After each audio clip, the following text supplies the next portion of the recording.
사랑하는 주 안의 성도 여러분, 저와 여러분은 감사할 조건이 넘치는 시대를 살고 있습니다.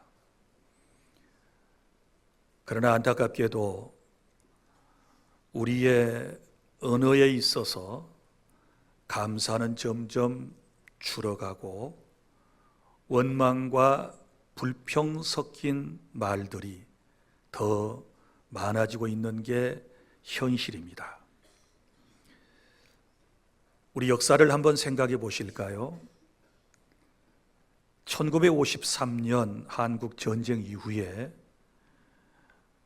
어쩌면 이 나라는 폐허에서부터 시작이 되었습니다.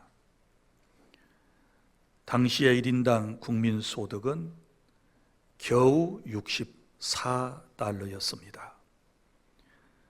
그러나 지금 2025년 1인당 GDP가 3만 6천 달러를 넘고 있습니다. 그리고 대한민국의 경제 규모는 세계의 12위에서 13위권에 드는 그런 나라가 되었습니다. 농경사회에서 첨단사회로, 그리고 최빈국에서 고소득국가로 변화한 것입니다. 아무리 생각해 보아도 이 모든 것은 하나님의 놀라운 은혜인 줄로 믿습니다. 뿐만 아니라 오늘 우리 대한민국은 세계가 주목하는 그런 강국이 되었습니다. 여러분, 반도체 산업은 세계 시장을 선도하고 있고 조선업은 전 세계 발주량의 절반을 차지하고 있습니다. 스마트폰과 가전기기, 초고속 인터넷, K컬처에 이르기까지 전 세계가 지금 우리 대한민국을 주목하고 있습니다. 작년 12월 어려운 일이 있었지만 이렇게 단기간 내에 정치적인 혼란이 수습되고 또 평화롭게 대통령이 선출된 나라도 역사상에 그렇게 많지 않다고 합니다. 여러분, 그뿐이겠습니까? 문화적으로도 여러분, 세계 사람들이 부러워하는 것들이 몇 가지가 있는데 이런 것들을 부러워한다고 그럽니다. 먼저는 배달 서비스의 신속함입니다. 여러분, 우리를 누가 배달의 민족이라고 그랬던가요? 여러분, 그런 뜻이 아니고 요즘 쿠땡땡 사이트에 들어가서 초저녁에 뭔가를 주문하면 새벽 배송이라고 그래가지고 여러분의 대문 앞에 물품이 와 있을 거예요. 그 경험해 보셨나요? 저희 집에서도 지금 몇 번 주문을 해봤는데요. 새벽 배송이라고 그래가지고 두부 한 모를 시켰는데 새벽에 왔어요. 콩나물을 시켰는데 세상에 콩나물이 왔어요. 제 아내가 너무 신기하고 재밌대요. 그래가지고 계속해서 이제 마트를 안 가고 주문해서 새벽에 신선한 물품을 받겠다는 겁니다. 밤중에라도 전화하면 배달이 오고 호텔에서건 어디서건 내가 있는 곳에서 전화 한 통 하면 배달이 되는 나라, 그리고 배달할 때에 문 앞에 두고 가는데도 그 물품이 사라지지 않는 나라, 참 희한한 나라입니다. 우리 이런 나라에서 살고 있는 것을 온 세계 사람들이 그렇게도 부러워한다고 그럽니다. 그리고 24시간 인플라가 얼마나 제대로 되어 있는지 여러분, 밤중에라도 동네에 나가면 마트에 불이 켜져 있고 또 뭐 카페도 늦은 밤까지, 그리고 술집은 새벽까지 불이 켜져 있고, 언제든지 밤잠을 이루지 못하는 사람이 밖으로 나가면 자기가 원하는 것을 할 수 있는 나라라고 그래가지고 얼마나 대한민국을 부러워하는지 몰라요. 어디 그뿐이겠습니까? 모바일 결제 시스템은 이건 전 세계적으로 유명한 우리 한국의 특산품이라고 생각할 수 있습니다. 핸드폰 하나면 못할 일이 없지요. 요즘은 지갑이 이제 필요 없는 시대가 됐어요. 핸드폰 안에 여러분들이 설치해 놓은 것들 한번 생각해 보세요. 모바일 신분증, 그래가지고 운전면허증, 주민등록증 전부 핸드폰 안에 있습니다. 여러분이 거래하고 있는 은행의 모든 것들이 핸드폰 안에 있습니다. 여러분이 소유하고 있는 카드가 핸드폰 안에 있습니다. 여러분의 모든 정보가 전부 핸드폰 안에 들어 있는 것이고, 우리는 그러한 편리함을 지금 누리면서 이 시대를 살아가고 있는데요, 외국인들이 엄청 부러워한다고 그럽니다. 특별히 부러워하는 것이 있는데, 정시에 운행되는 대중교통 시스템은 온 세상 사람의 부러움의 대상이 되고도 남는다고 그럽니다.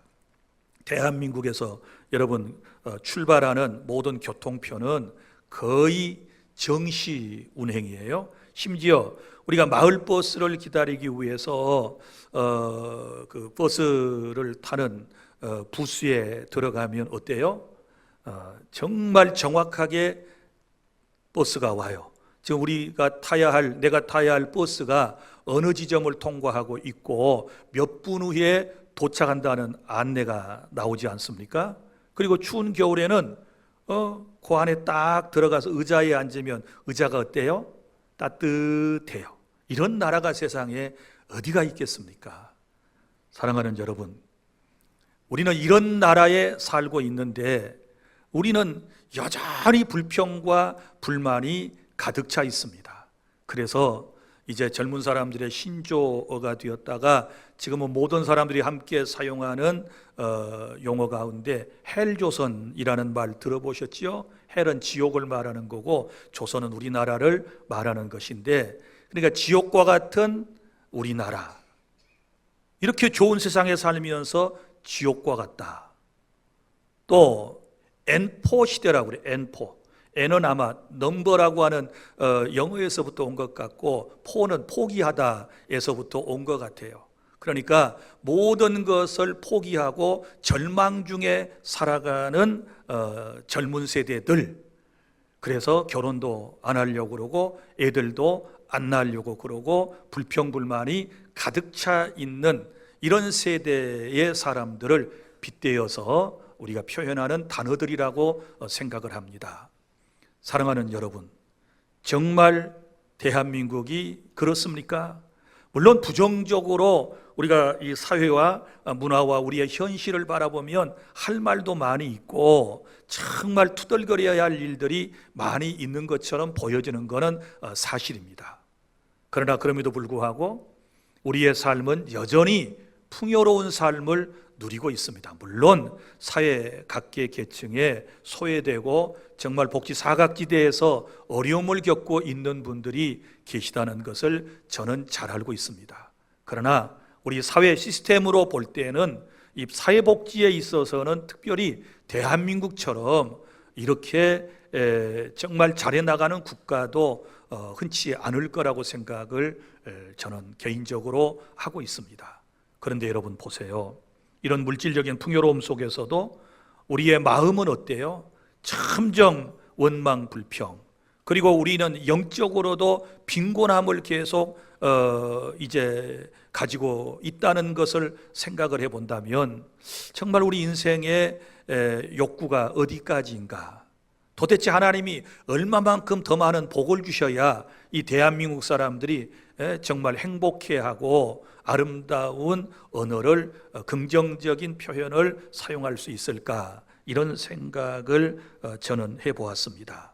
여러분, 지금 우리의 삶에 모든 것을 다 풍요롭게 넉넉하게 갖추고 있으면서도 여전히 부족하다 이렇게 사람들은 이야기하고 있고 불평하고, 그리고 또 비교하면서 여전히 투덜거리고 있는 우리 현실을 우리는 직시할 수 있어야 합니다. 이러한 세속의 문화가 안타깝게도 교회 안에도 들어왔단 말이에요. 그래서 심지어 범사에 감사하라고 하는 주님의 말씀을 듣고 그것을 실천에 옮기며 살아가야 할 우리 성도들까지도 감사하지 못하고 클피다면 불평, 불만을 늘어놓는 경우들이 많이 있는 것입니다. 사랑하는 여러분, 하나님의 은혜를 이렇게도 많이 받아놓고 우리는 너무 쉽게 잊어버리고 너무 함부로 우리가 투덜거리며 살아가고 있다라고 하는 것입니다. 여러분, 감사는 조건이 아닙니다. 감사는 태도인 줄로 믿으시기를 바랍니다. 하나님께서 이만큼 인도하셨다면 그 자체가 감사의 이유인 줄로 믿으시기를 바랍니다. 더 많은 것을 가지는 데서 오는 기쁨이 아니라 주신 것에 대한 인식과 기억이 감사의 시작이 되는 줄로 믿으시기를 바랍니다. 사랑하는 대한민국 국민 여러분, 그리고 오늘 이 자리에 함께하고 있는 목포 주안교회 성도 여러분, 그리고 이 설교를 듣고 있는 모든 사람들 분명히 기억하십시오. 우리는 여기서 지금 우리 민족이 해야 할 일은 감사를 회복해야 될 때인 줄로 믿으시기를 바랍니다. 나의 삶에도, 우리의 가정에도, 우리 공동체에도, 우리 교회 안에도 감사가 회복될 때 정말 하나님이 기뻐하시는 우리 사회가 될 줄로 믿으시기를 바랍니다. 불평의 시대를 계속해서 이어간다면 하나님의 사랑의 손길이 우리에게서 떠날 줄도 모르겠다라고 하는 이런 절박한 마음을 가지고 저는 여러분들에게 감사하는 자가 되라는 말씀을 지금 전하고 있는 것입니다. 오늘 우리가 함께 본 본문인 신명기 8장의 말씀의 내용은 무엇입니까? 이스라엘 백성들이 광야 생활을 마치고 약속의 땅 가나안에 들어가기 직전에 주어진 모세의 설교를 우리가 지금 보고 있습니다. 풍요로운 땅에 들어가기 전에 지나온 광야의 시대를 생각하고 하나님께 감사하라고 하는 말씀인 것입니다. 그러면 이 본문을 통해서 주님이 우리에게 들려주시는 첫 번째 말씀은 무엇일까요? 그것은 광야의 시간을 기억하여라. 또 다른 말로 하면 과거의 삶에 대하여 하나님의 은혜를 깨닫고 감사해라 라고 하는 뜻을 가지고 있는 것입니다. 여러분, 우리 지나온 삶을 한번 돌이켜 볼까요? 우리가 감사해야 할 조건 가운데 하나는 구원받은 은혜에 대하여 마땅히 감사해야 될 줄 믿습니다. 여러분, 이스라엘 백성들은 지금 가나안 문턱에 있습니다. 그러면 그들은 어디에서부터 구원을 받았나요? 애굽 땅에서 그들은 구원을 받았던 것입니다. 그 땅은 어떤 곳이었나요? 자신들의 땅이 아니었습니다. 그들은 그 땅에서 애굽 사람들에게 노예로 살았습니다. 자유가 속박되고 여러 가지 어려운 상황 가운데서 눈물골짜기로 하루하루를 견뎌내며 살았던 그런 민족이었습니다. 그런데 하나님께서 이미 그의 조상들에게 약속하신 대로 하나님의 사람 모세를 그들에게 보내셔서 그들을 억압 가운데서 구출해 내셨다는 기록이 바로 출애굽기의 내용이 아니겠습니까? 그렇습니다. 저와 여러분도 과거에 다 세상에 있었습니다. 애굽은 세상을 상징하는 것입니다. 그리고 바로의 속박은 곧 사탄의 역사를 의미하는 것입니다. 우리는 세상에서 악한 영들에게 지배를 받고 악한 영들의 지시에 따라서 죄를 짓고 고통 가운데서 그렇게 살고 있었습니다. 그러나 우리 하나님께서는 저와 여러분을 창세전에 하나님의 백성으로 선택하셨고 우리에게 복음이신 예수 그리스도를 들려주심을 통하여 죄와 허물과 사망과 고통 가운데서 구원해 주신 줄로 믿으시기를 바랍니다. 그러므로 맨 먼저 우리가 감사해야 할 과거의 사건 가운데 하나는 내가 예수 믿고 구원받은 사실에 대해서 감사하실 수 있기를 바랍니다. 그리고 또 하나는 구원을 하나님께서 베푸신 이후에 지금까지 우리를 여기까지 인도해 주신 것, 우리의 삶을 하나님께서 항상 먹이고 입혀주신 것에 대한 감사함이 있어야 될 줄 믿습니다. 이스라엘 공동체를 보세요. 애굽에서 인도하고 난 이후에 그들이 광야 생활을 40여 년 동안 하게 되는데 하나님께서는 그들을 방치하지 않으셨습니다. 광야로 인도하여 내신 이후에 하나님은 이스라엘 백성들에게 만나와 메추라기를 보내셔서 그들을 먹여 주셨습니다. 뿐만 아니라 목마라 할 때는 하나님께서 쓴물이 변하여 단물이 되게 하시고 반석에서 샘물을 나게 하셔서 그들의 목을 축여 주셨고 그들을 배부르게 만들어 주셨습니다. 여러분이 잘 아시는 대로 광야는 저녁에는 매우 추운 곳입니다. 그래서 하나님은 그들을 보호하시기 위하여 저녁에는 구름 기둥으로 그들을 따뜻하게 보호해 주셨고, 또 낮이 되면 일교차가 심해서 너무너무 더워서 그 햇볕을 견뎌낼 수가 없어요. 그래서 하나님께서 낮에는 구름 기둥으로 그들을 서늘하게 만들어 주셨고, 하나님께서는 광야에서 40여 년 동안을 인도해 주신 것입니다. 오늘 우리의 삶은 어떻습니까? 죄와 허물 가운데서 영적인 구원뿐만 아니라 우리의 육신의 삶에도 우리 하나님께서는 저와 여러분들을 여기까지 인도하실 때 우리의 의식주에 필요한 모든 것들을 하나님이 공급해 주셨다는 사실을 믿으시기를 바랍니다. 그 사실을 인정하시기를 바랍니다. 이스라엘 백성들을 구름기둥, 불기둥으로 인도하셨던 우리 하나님께서는 구원받은 저와 여러분을 성령의 인도하심으로 여기까지 인도해 주셨습니다. 할렐루야. 이 놀라운 은혜와 사랑에 대하여 감사하는 마음을 가져야 될 줄로 믿으시기를 바랍니다. 지금 우리는 어디에 있습니까? 광야에 있습니다. 지금 이스라엘 백성이 어디에 있습니까? 광야 끝자락에 와 있습니다. 여러분, 오늘도 변함없이 우리의 피난처가 되시고 우리의 필요를 채워주시는 분은 우리 사랑의 하나님이심을 믿으시기를 바랍니다. 광야는 단순한 고난의 시간이 아닙니다. 광야는 하나님께서 우리를 훈련시키시고 우리를 다듬어 주시는 영혼의 고난학교라고 하는 사실을 믿으시기를 바랍니다. 여러분, 이거 아십니까? 광야를 지나지 않고서는 결코 약속의 땅을 온전히 누릴 수가 없다. 광야를 지나서 가나안 땅입니다. 우리의 삶도 마찬가지입니다. 광야와 같은 세월을 지나고 영원한 천국이 저와 여러분에게 기다리고 있다라고 하는 사실을 믿으시기를 바랍니다. 물론 구원은 받았습니다. 그러나 아직 완전한 구원은 이루어지지 않았다는 사실을 아셔야 하는 것입니다.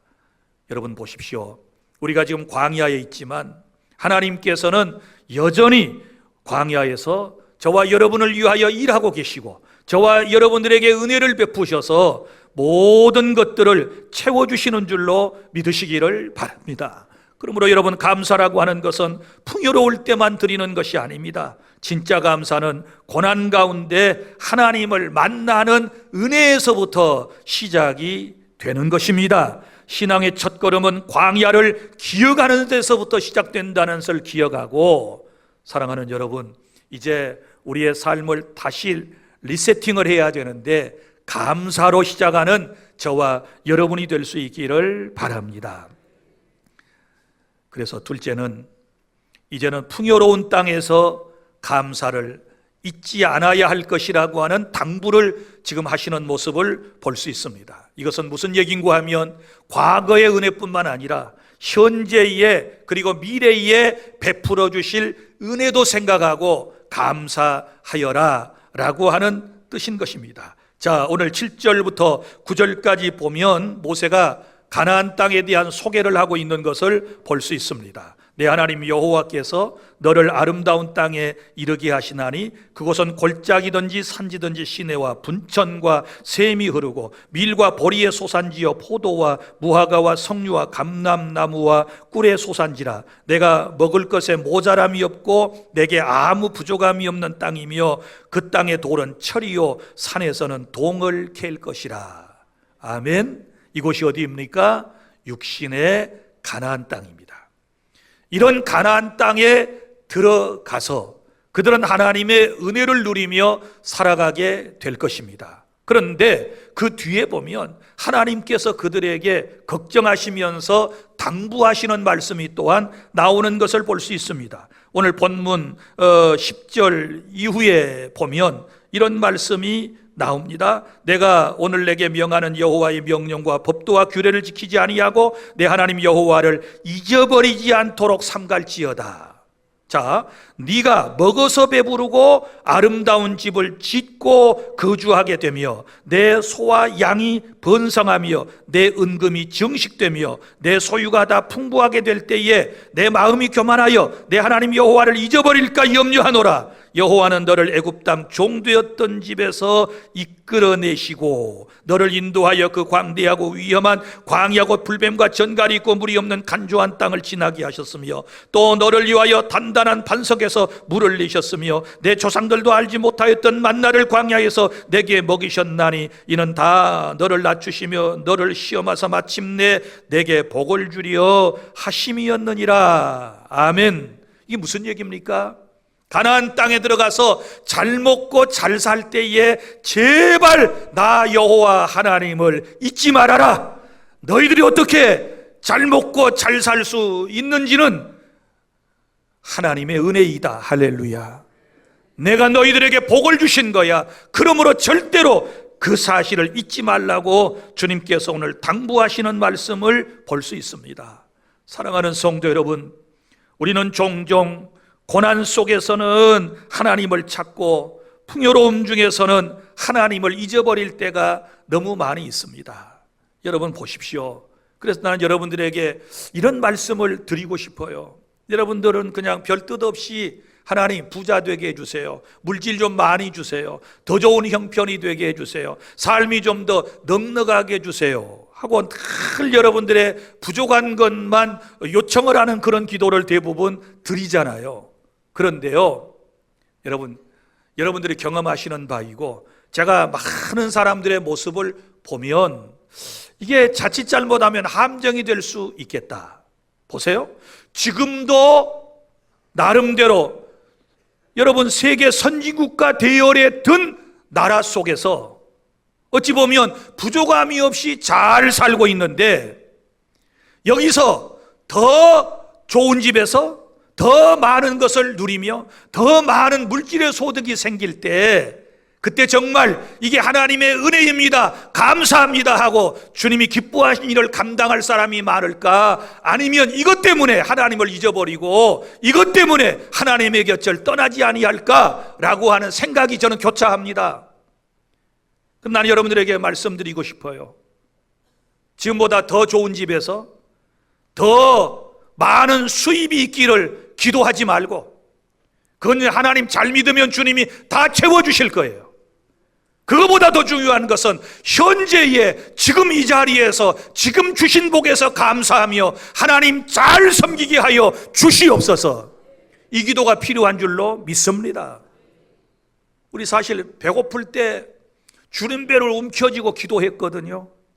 우리 사실 인생이 고통스럽고 괴로울 때 눈물 쏟아가며 주님을 부르며 하나님 앞에 간구했지 않았습니까?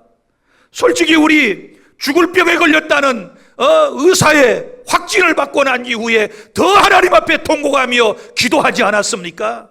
지금 병도 없고 문제도 다 해결되고 지금 먹고 살만하니까 우리의 마음이 어때요? 느슨해져 가지고 하나님을 잊어버리고 주님이 예언하신 말씀 그대로예요.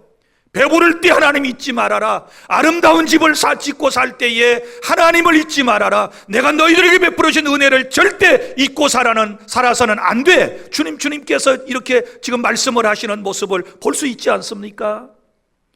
사랑하는 주 안의 성도 여러분, 지금 이 삶에 주어지는 모든 놀라운 은혜와 복들이 마치 내 노력의 결과인 양 감사보다는 여러분의 자랑이 앞서고 있지 않는지를 생각해 보셔야 돼요.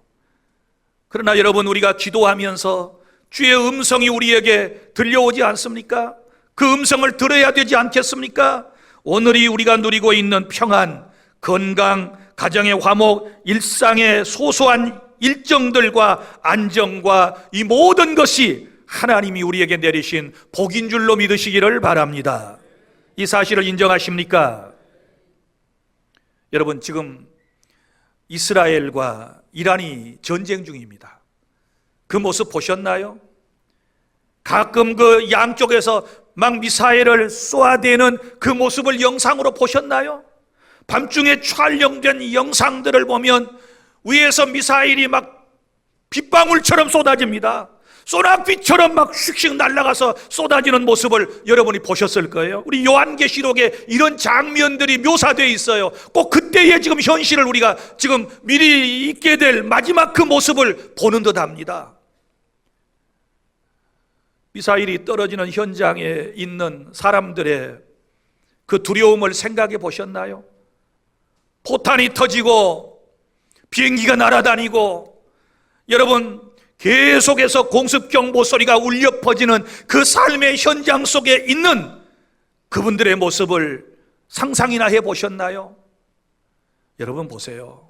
우리는 평화를 위해서 기도해야 될 줄로 믿습니다. 특별히 한반도의 평화를 위해서 기도해야 될 줄로 믿습니다. 이런 일이 발생하지 않는 곳에서 우리가 살아가야 될 줄로 믿으시기를 바랍니다. 평화가 전쟁이 없는 나라에서 사는 것이 얼마나 하나님 나라의 백성으로서의 큰 복인지를 우리는 미처 깨닫지를 못하고 있었습니다. 여러분 감사하시기를 바랍니다. 소소한 일상이 감사인 줄 믿으시기를 바랍니다. 아침에 일어나서 식사하고 아무 일 없이 출근하고 일하고 돌아와서 포근한 안식처에서 잠을 푹 자고 또 일상의 여러 가지 문화 혜택을 누리면서 가족들과 함께 잠자리에 들고 그리고 또 새벽에 일어나는 이 반복되는 소소한 일상 하루하루가 생각해 보면 복 중의 복인 줄로 믿으시기를 바랍니다. 무슨 큰 일을 당하고 나서야 하나님 앞에 감사할 그런 마음을 가지셨습니까? 죽을 병에 걸렸다가 이제 치료받았어 살아났어 그리고 감사할 그런 마음을 가지고 계셨습니까? 아주 가난하게 살다가 뭐 빚을 다 갚고 물질이 더 많아질 때 내가 더 큰 감사를 할 수 있을 거라고 생각을 하셨습니까? 그렇지 않습니다. 지금의 이 소소한 일상에 대하여 감사하지 못한 사람은요 더 큰 은혜와 복이 우리에게 임한다고 할지라도요 절대 감사 못합니다.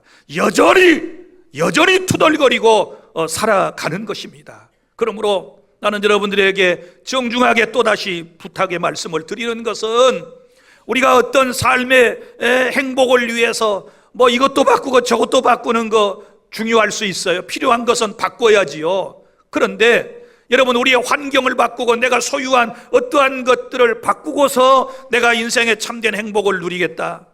이건 여러분 착각입니다. 제가 또 한 번 말씀드릴게요.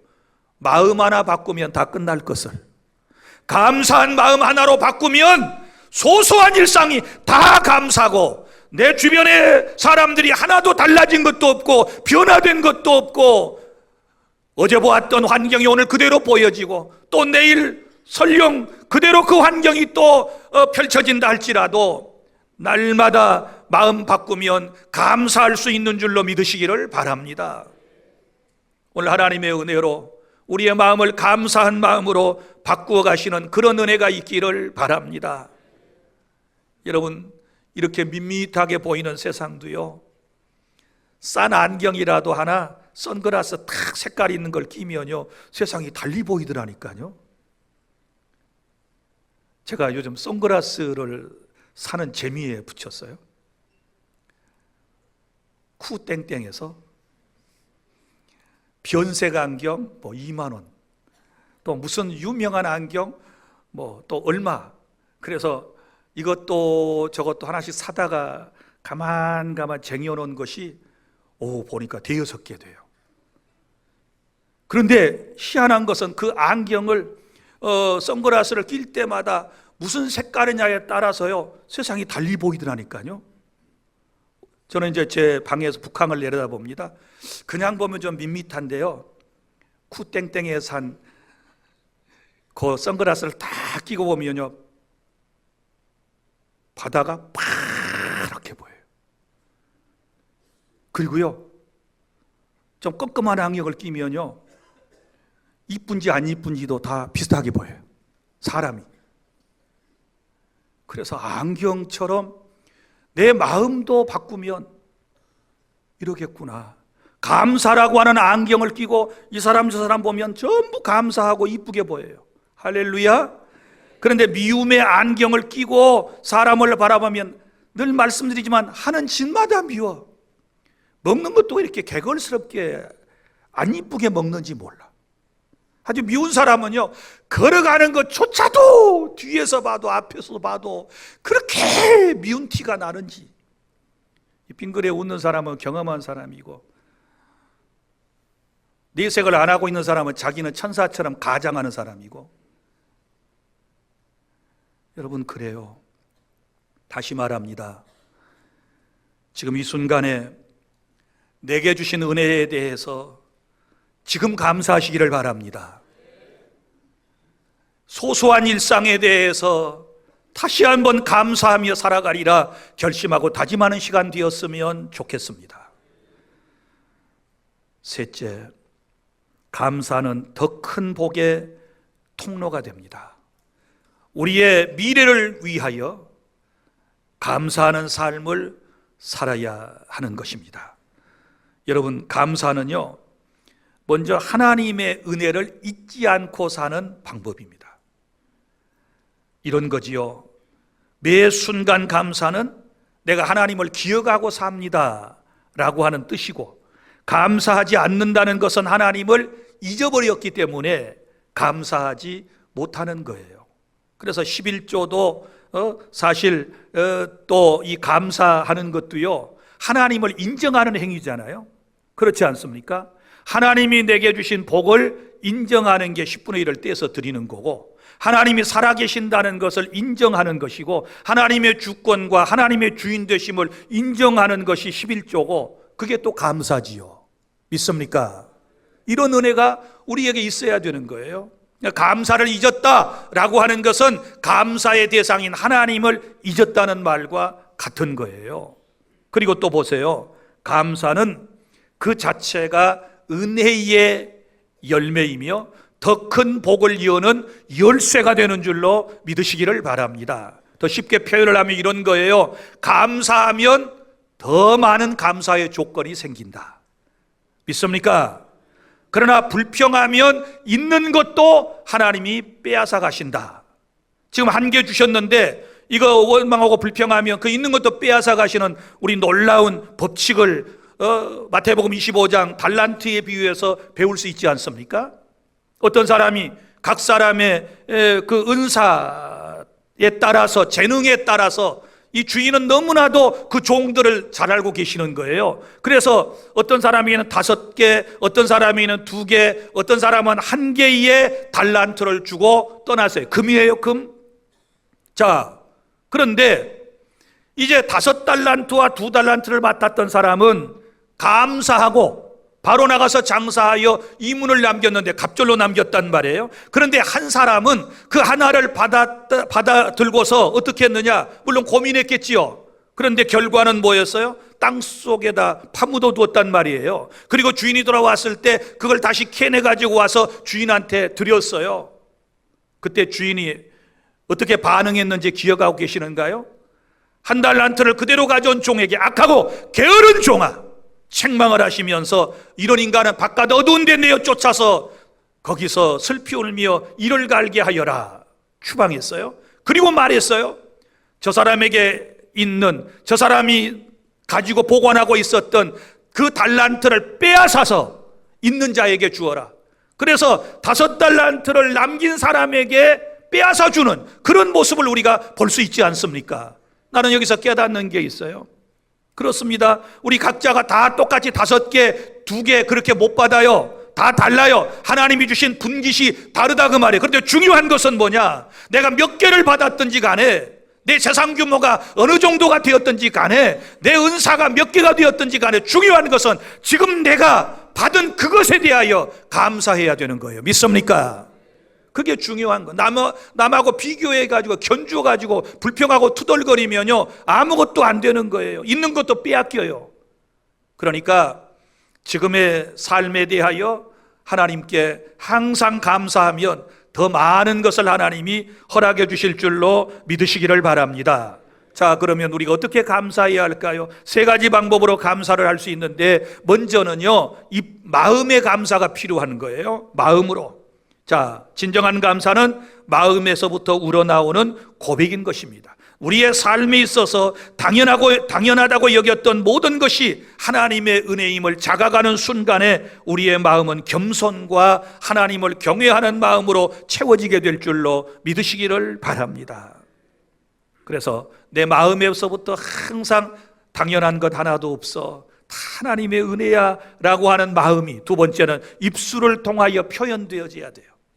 입술을 통하여 어떻게 표현될까요? 말로 감사합니다라고 고백하든지 아니면 찬양을 통하여 이 감사가 표현되어져야 될 줄로 믿으시기를 바랍니다. 감사합니다라고 하는 이 짧은 한마디가 내 인생을 바꾸고, 감사합니다라고 하는 이 짧은 한마디가 우리의 가정의 분위기를 바꾸고, 감사합니다라고 하는 이 짧은 한마디가 우리 교회 공동체와 이 사회를 바꾸어 나가는 놀라운 여러분 능력의 원천이 된다라고 하는 사실을 깨달을 수 있기를 바랍니다.